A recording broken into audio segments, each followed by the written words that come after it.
Fala galera, meu nome é Danilo Pereira e este é o canal Vostok.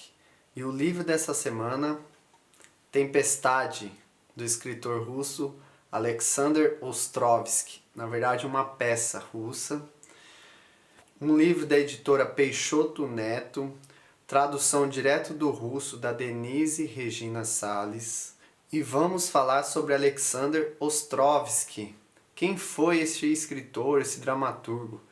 Alexander Ostrovsky nasceu em 1823, então ele foi um dramaturgo, é considerado o pai, o criador do teatro russo.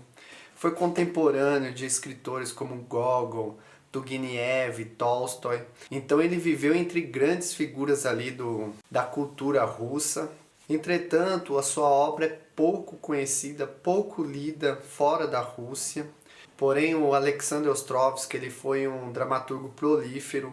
Ele escreveu cerca de 50 peças que foram bastante encenadas por mundo afora. E ele foi um autor, um dramaturgo, que ele viveu a época da transição entre o romantismo para o realismo. E notamos nessa obra Tempestade, que é uma das obras mais singulares e de grande expressão do autor, essas características de transição do romantismo para o realismo.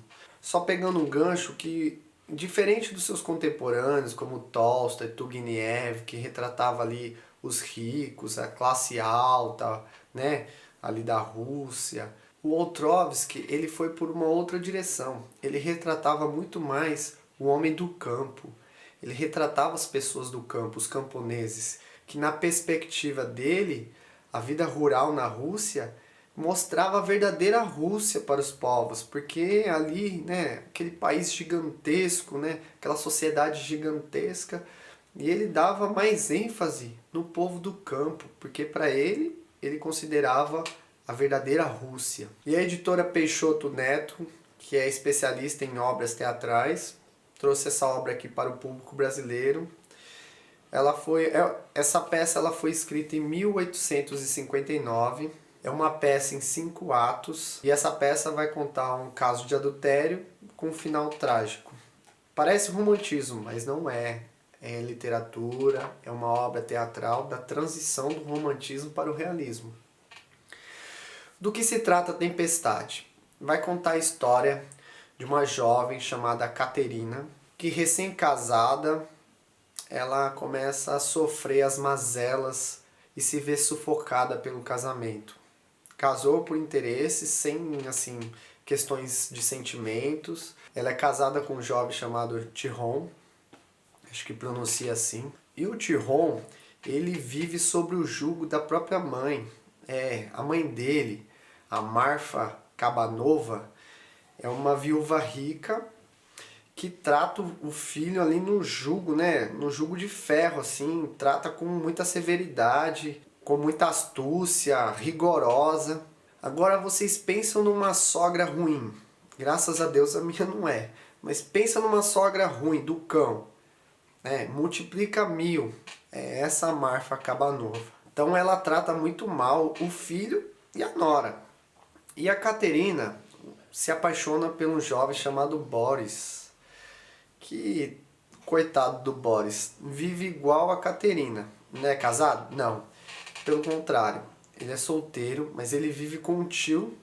O tio dele, um comerciante de prestígio na cidade, chamado de Koi, é o masculino da Kabanova, porque ele trata o sobrinho com severidade também, muito rigoroso, no ferro assim, vive xingando os funcionários, trata as pessoas muito mal, xinga.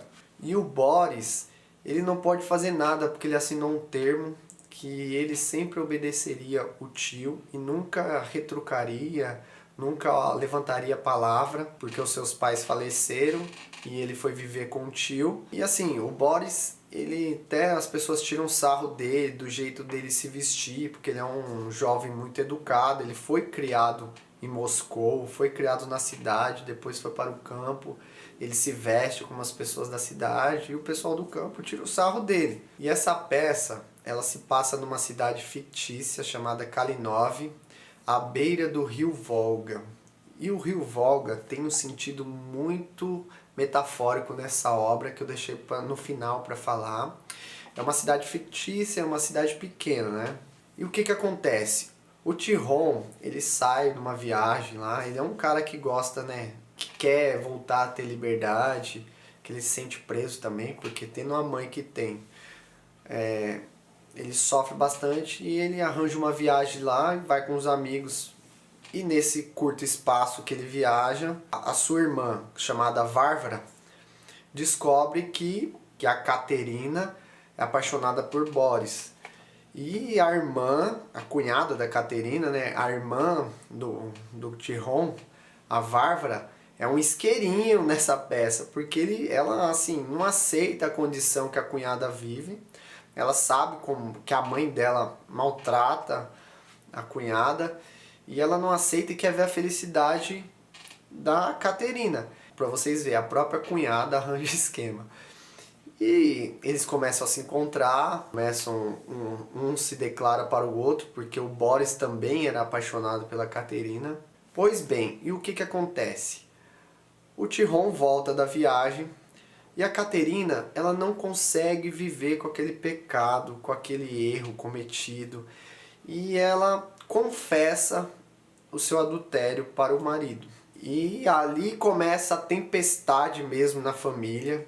E coitada da Caterina, porque teve que ouvir, além do esposo, o esposo até que é calmo, mas a sogra, ela até dá uma ideia para o filho, fala, ó, é o seguinte, você não pode perdoar ela, você tem que enterrar ela viva pelo que ela fez, né? Ela é bem rigorosa, bem cruel mesmo, ela não quer que o filho perdoa, mas o filho perdoa.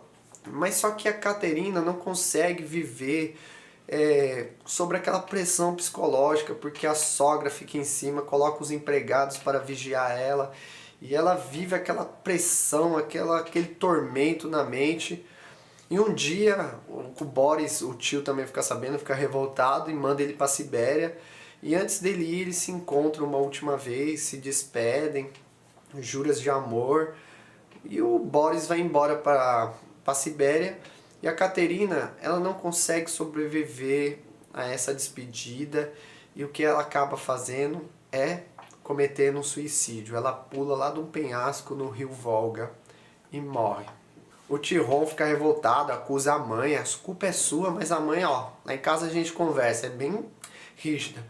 São características do realismo mesmo, que mostra aquela mulher que antigamente no romantismo era uma mulher idealizada, um anjo. Não, no realismo mostra a mulher com seus defeitos, com seus erros, os homens anti-heróis, problemáticos, mostra bastante objetividade e principalmente o casamento como uma instituição falida mesmo. E eu deixei por último para falar sobre o rio Volga porque o autor usa essa metáfora no final do rio. Na minha concepção, claro, na minha análise também. O rio Volga, ele tem uma simbologia, uma mitologia muito grande para o povo russo. Porque os russos consideram o rio Volga como o coração da Rússia. O Volga é um dos maiores rios que existe na Terra. É o rio mais extenso da Europa. E para os russos, o Volga é um símbolo de liberdade e grandeza. E rio simboliza transição, simboliza fertilidade, renovação, mudança e possibilidades de desvios. E por que o Ostrovsky ele escolhe o rio Volga? Renovar é modernizar, é inovar, é revolucionar. E essa é a ideia que o Ostrovsky traz para sua obra. A questão de renovação, assim como o rio que tem os seus desvios, a Rússia, o pensamento russo estava ali naquele curso de mudanças significativas na arte, na literatura, no teatro. E ele quis trazer essa questão inovadora, moderna, de um novo conceito do teatro russo. E é por isso que Alexander Ostrovsky é conhecido como o pai do teatro russo. Alexander Ostrovsky, Tempestade. Esse foi o livro da semana. Até mais.